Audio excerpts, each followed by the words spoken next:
नमस्कार। मेरा नाम विवेक कुमार है।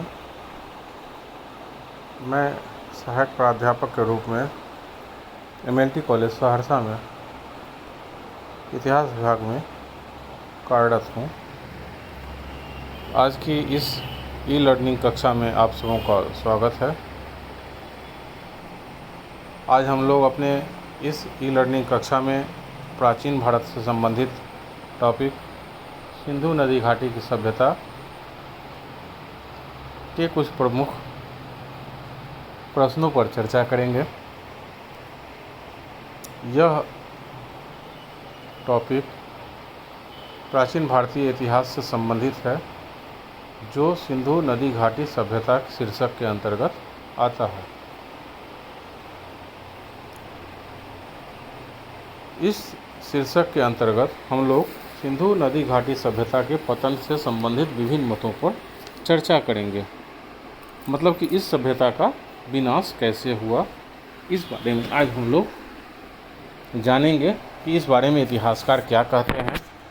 इतने बड़े क्षेत्र में 13 लाख वर्ग किलोमीटर क्षेत्र में फैली हुई सभ्यता अचानक से बिल्कुल लुप्त कैसे हो गई और किस तरह उसके बाद उस सभ्यता के जगह पर फिर से ग्रामीण संस्कृति का उदय हुआ, तो इस टॉपिक पर चर्चा करेंगे। हमारा यह टॉपिक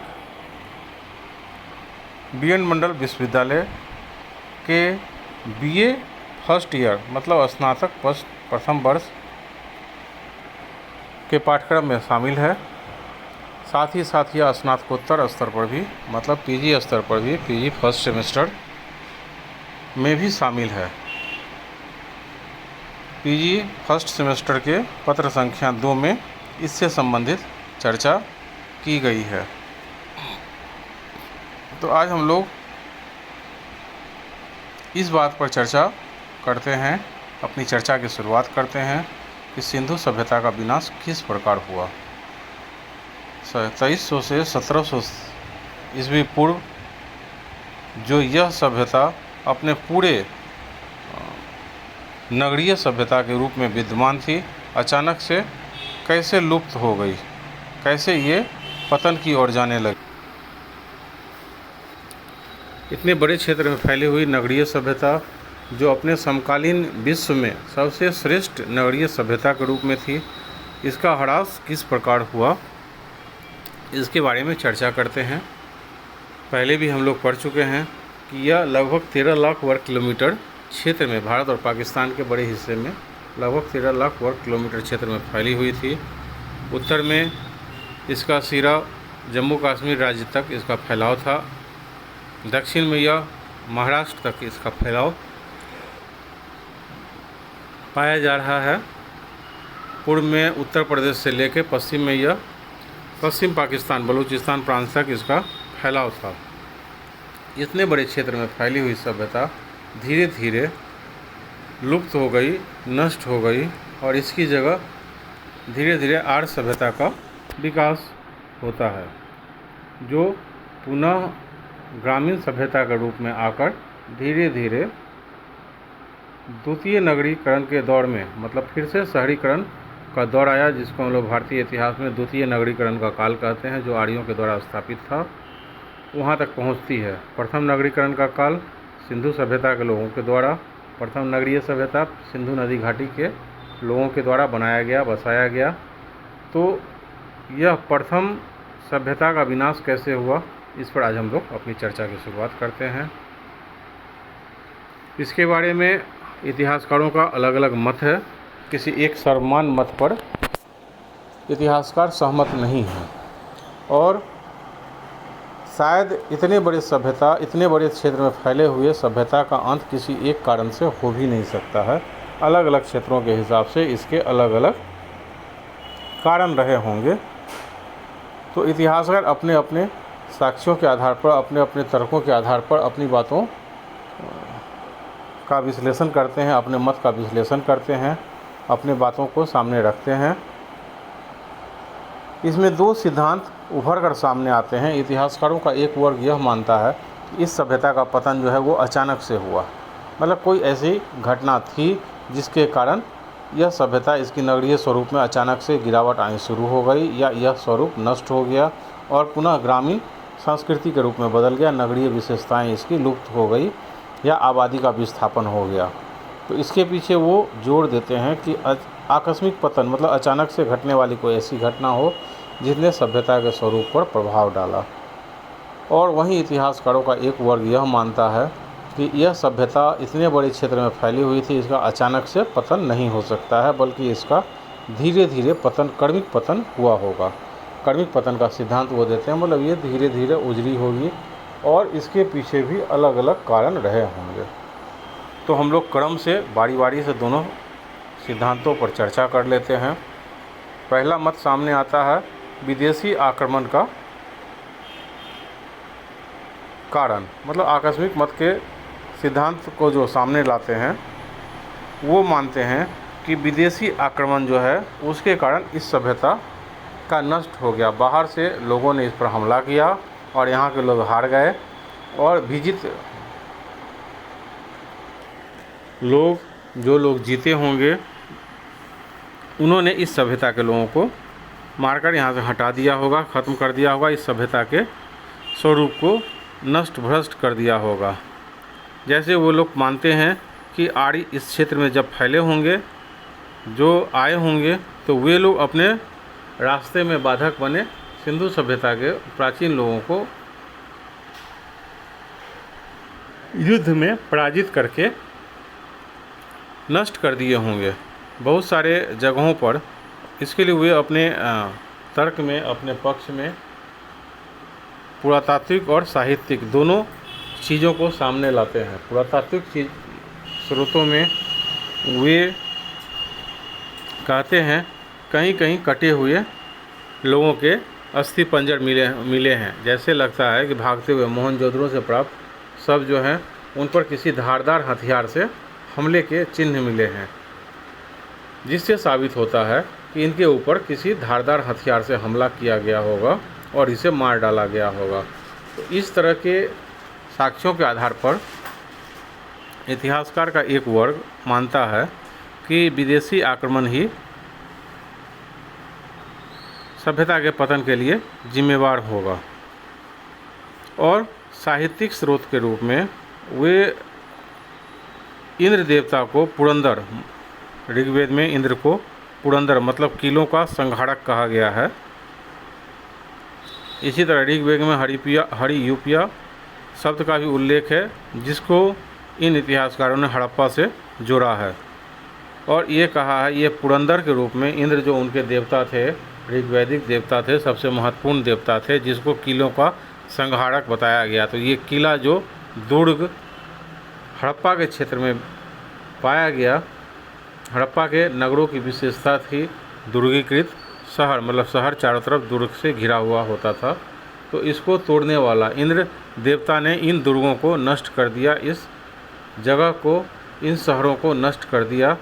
आर्यों के देवताओं ने, ऋग्वैदिक आर्य के देवताओं ने इस सभ्यता को नष्ट कर दिया, इस नगर के दुर्ग को तोड़ डाले। हरियूपिया शब्द से वो हड़प्पा की पहचान लगाते हैं और कहते हैं इंद्र के द्वारा इसका विनाश कर दिया गया। इसी तरह और भी कुछ शब्द मिलते हैं, जैसे नारमिनी या यातुमती या नैतनधाव, इस तरह के शहरों के बारे में चर्चा करते हैं, जिसका संदर्भ अलग अलग स्थलों से लगाया गया है, जिसे आर्यों ने नष्ट कर दिया। तो ये पुरातात्विक स्रोत के आधार पर और साहित्यिक स्रोत के आधार पर, दोनों साक्ष्यों के आधार पर आर्य को ही सिंधु सभ्यता के विनाश के लिए जिम्मेवार ठहराते हैं। लेकिन इस मत को पूरी तरह स्वीकार नहीं किया गया। इसमें कुछ कठिनाइयां हैं, क्योंकि आर्यों का प्रवेश सिंधु सभ्यता के नगरीकरण के काल के बाद, जब सिंधु सभ्यता की नगरीय विशेषताएं अपने पतन के दौर में थी, उस समय आर्यों का भारत में आगमन होता है। तो इस कारण से जब आर्य उत्तर नगरीय अवस्था में प्रवेश ही पाते हैं, तो नगरों का विनाश करने का कोई कारण नज़र नहीं आता है। दूसरा, पुरातात्विक साक्ष्य जो केवल 38 नर कंकालों के आधार पर दिया जाता है, जबकि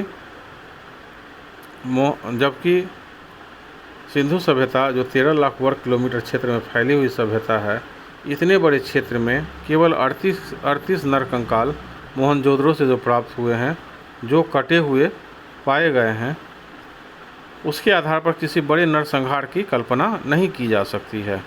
और सभी नरकंकाल एक ही समय के नहीं हैं।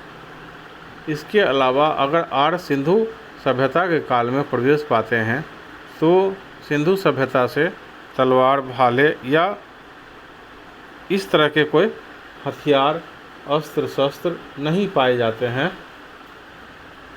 इनका साक्ष्य नहीं मिला है। इसलिए भी यह साबित करना कठिन है कि आर्यों ने ही वास्तव में सिंधु सभ्यता का अंत किया था। अब आते हैं इसी मत में आकस्मिक पतन में ही दूसरा मत आता है प्राकृतिक कारण। प्राकृतिक कारण वर्ग के इतिहासकारों का, वैज्ञानिकों का मानना है कि कुछ ऐसी घटनाएं हुई होगी जिसके कारण सिंधु सभ्यता का पतन हो गया। जैसे वे कहते हैं कि बाढ़ से सिंधु सभ्यता नष्ट हो गई, क्योंकि इसके अधिकांश क्षेत्र जो थे वो किसी नदी के किनारे थे। सिंधु जल प्रणाली के किनारे वाले हिस्सों में फैलाव था और नदियों का जल स्तर बढ़ा होगा, जिसमें ये नज़र डूबकर नष्ट हो गए होंगे। ऐसे साक्ष्य भी मिले हैं कि इस क्षेत्र में बार बार बाढ़ आते रहे हैं। तो इस आधार पर यह कहते हैं कि बाढ़ से इनका पतन हुआ होगा, लेकिन इसे भी पूरी तरह नहीं माना जा सकता है, क्योंकि इस सभ्यता के कुछ क्षेत्र नदी के किनारे विकसित हुए हैं, लेकिन बहुत सारे क्षेत्र ऐसे हैं जो जिनके अगल बगल किनारे में नदियां नहीं थी, वो नदी से दूर वाले इलाकों में थे और वहां तक बाढ़ का पानी नहीं पहुंच पाता था। दूसरा मत आता है नदी के मार्ग में परिवर्तन। इनके अनुसार घग्गर नदी और रावी नदी के मार्ग बदल लेने से कुछ क्षेत्रों का विनाश हो गया, चूँकि ये नदी के किनारे थे और यातायात के साधनों के रूप में या अपनी आजीविका के रूप में, खाद्यान्न फसलों के रूप में, पारिस्थितिक तंत्र के रूप में नदी पर अत्यधिक निर्भर थे और नदियों की धारा में परिवर्तन होने के कारण धीरे धीरे ये नगर उजाड़ हो गए। तो ऐसा एक दो नगरों के बारे में कहा जा सकता है, लेकिन अगर पूरी सभ्यता के विनाश की बात की जाए तो यह भी सही साबित नहीं होता है कि पूरी सभ्यता जो है वो नदी के मार्ग बदल लेने से नष्ट हो गई। इसके अलावा जल प्लावन एवं विवर्तनिक विक्षोभ, मतलब इस क्षेत्र में प्लेट जो है वो अस्थिर है, भूगर्भिक प्लेट जो है वो अस्थिर है और भूकंप वगैरह के कारण इस क्षेत्र के भूमि संरचना में धरती के सतह की संरचना में परिवर्तन हुआ। कुछ जगह अधिक ऊंची हो गई, कुछ जगह नीचे हो गए। तो इस तरह से भूमि का स्तर ऊंचा होने के कारण वो सूखा पड़ गया, या भूमि का जल नीचा होने के कारण, प्लेटों के नीचा होने के कारण उस स्थान पर आकर नदियों ने अपना जल भर दिया, जिसके कारण वहाँ झील बन गई। तो इस कारणों से भी इस सभ्यता का नष्ट हुआ। इसे भी माना जा सकता है, लेकिन इसमें भी संदेह यह होता है कि इतने बड़े क्षेत्रों में ऐसी भूगर्भिक हलचल जो पूरे क्षेत्र का स्वरूप नष्ट कर दे, बदल दे, इसके ठोस वैज्ञानिक प्रमाण नहीं मिले हैं। हिमालय के नीचे के प्लेट सर्वाधिक अस्थिर हैं और इन क्षेत्रों में लगातार भूकंप, विवर्तनिक हलचलें होती रहती है, लेकिन एक बड़ी व्यापक संरचना में बदलाव के स्पष्ट संकेत सिंधु काल में नहीं मिले हैं। काफ़ी पहले जहां हिमालय, अभी वर्तमान में जहां हिमालय है, वहां पर सागर हुआ करता था और प्लेटों के विस्थापन के क्रम में आपस में प्लेटों के टकराने के कारण ज़मीन जो जहां सागर था, जहां टिसित सागर हुआ करता था, उस जगह पर प्लेटों के टकराने के कारण विवर्तनिक हलचलों के फलस्वरूप भूमि की सतह सागर के नीचे से ऊंची होती गई और वह धीरे धीरे अभी भी यह टकराहट जारी है जो संसार के सबसे ऊंचे पर्वत हिमालय के रूप में बदल गया है। तो इस तरह के परिवर्तन इन क्षेत्रों में हुए हैं, लेकिन 1-2 सालों में के बीच में इतना बड़ा परिवर्तन, इस तरह के परिवर्तन होने में हज़ारों लाखों साल लग जाते हैं, लेकिन 100-200 सालों में पूरे ज़मीन की संरचना को पूरे ज़मीन की संरचना में अचानक से बदलाव आ जाना, यह कठिन दिखता है। किसी खास इलाके में विवर्तनिक हलचलों के कारण झीलें बनी होंगी, नदियों के मार्ग में परिवर्तन हुआ होगा, बाढ़ जैसी विपदाएं आई होंगी, लेकिन ये पूरे इलाके में अचानक से इस तरह की एक ही घटना जिम्मेवार नहीं होंगी। इसी प्रकार कुछ विद्वान अग्नि प्रकोप और कुछ लोग भूमि की शुष्कता से भी इसका संबंध जोड़ते हैं कि यह क्षेत्र जो है वो धीरे धीरे उपजाऊ क्षमता को खो दिया और धीरे धीरे यह क्षेत्र सूखकर मरुस्थल के रूप में बदलने लगा। इसके अलावा कहीं कहीं अग्नि प्रकोप के भी साक्ष्य मिलते हैं कि उन क्षेत्रों का विनाश अग्नि प्रकोप के कारण, आग लगने के कारण, जल जाने के कारण हुआ है। जैसे रानागुंडई और डावरकोट आदि जगहों पर अग्निकांड के साक्ष्य मिले हैं, लेकिन यह किसी क्षेत्र विशेष स्थल तक सीमित है। भूमि शुष्कता, भूमि के स्वरूप में, भूमि की प्रकृति में बदलाव जो है इस क्षेत्र में देखने को मिलता है। जो यह सबसे उपजाऊ मैदानी भाग था, आज वहाँ एक बड़ा रेगिस्तानी इलाका नज़र आता है। एक बड़े भाग में रेगिस्तान फैला हुआ है। जो कभी सबसे उपजाऊ मैदान माना जाता था, उस क्षेत्र में जब भूमि की संरचना बदल गई, जिसके कारण लोग जो हैं वह वहाँ से उजड़ गए, उस सभ्यता का विनाश हो गया। तो ये प्राकृतिक कारणों के अंतर्गत आकस्मिक पतन के सिद्धांत को उत्तरदायी ठहराते हैं। दूसरा मत जो है वो कर्मिक पतन का सिद्धांत के रूप में जाना जाता है। कर्मिक पतन का सिद्धांत यह कहता है कि इस संरचना का विनाश, इस पूरे सभ्यता का विनाश अचानक से नहीं हुआ, बल्कि सभ्यता के नगरीय स्वरूप धीरे धीरे नष्ट होते गए। जैसे यह कहता है कि पारिस्थितिक असंतुलन इसका एक कारण हो सकता है, क्योंकि नगरीय सभ्यता में बदलने के बाद जनसंख्या के स्वरूप में बदलाव आया, जनसंख्या तेज़ी से आगे बढ़ी, तेज़ी से वृद्धि हुई और जनसंख्या के बढ़ने के कारण प्राकृतिक संसाधनों पर अत्यधिक दबाव बढ़ा होगा। प्राकृतिक संसाधन जो है वो धीरे धीरे कम हुए होंगे, जो इस सभ्यता के भार को सह पाने में असमर्थ होंगे। तो ये जनसंख्या का बढ़ता भाव, संसाधनों का अंधाधुंध दोहन धीरे धीरे शहरी क्षेत्र को पतन की ओर ले गया होगा, क्योंकि जब आवश्यकताएं बढ़ने लगे और प्राकृतिक संसाधनों का अत्यधिक दोहन होने लगे, तो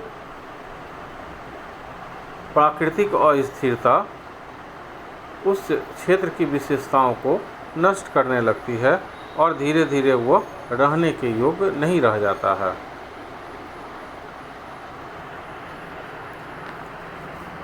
इसी तरह नगरीय सभ्यता का दोष भी इसका एक कारण हुआ होगा।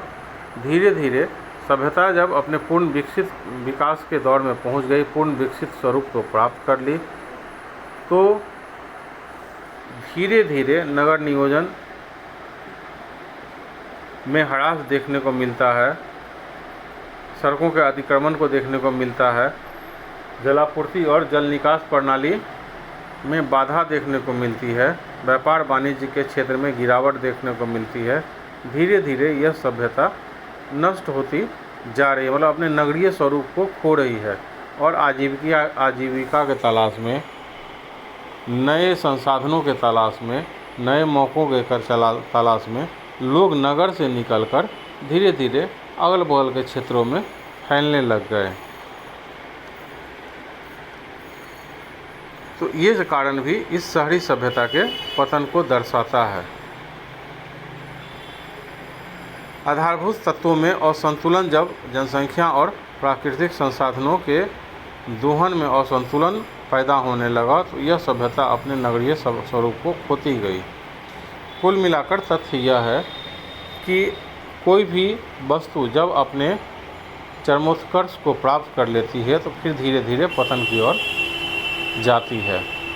सिंधु सभ्यता ने नगरीय सभ्यता की विशेषताओं को जब पूर्णतः प्राप्त कर लिया तो फिर धीरे धीरे उस सभ्यता का, उस नगर का विनाश होने लगा और वह नगर अपने विशेषताओं को खोने लगा, अपने स्वरूप को खोने लगा और धीरे धीरे उसकी आबादी, उसकी विशेषता जो है वो ख़त्म होने लगी, अगल बगल के उजाड़ होने लगा, वह नज़र धीरे धीरे नष्ट होने लगा। सिंधु सभ्यता में भी ऐसा ही हुआ और इस पूरे क्षेत्र में कोई एक कारक जिम्मेवार नहीं ठहराया जा सकता है। ये विभिन्न मत जो प्रचलित हैं, बाढ़, अग्निकांड या विवर्तनिक असंतुलन या फिर भूमि का अनुपजाऊ होता जाना, व्यापार वाणिज्य के क्षेत्र में गिरावट, ये सारे कारण धीरे धीरे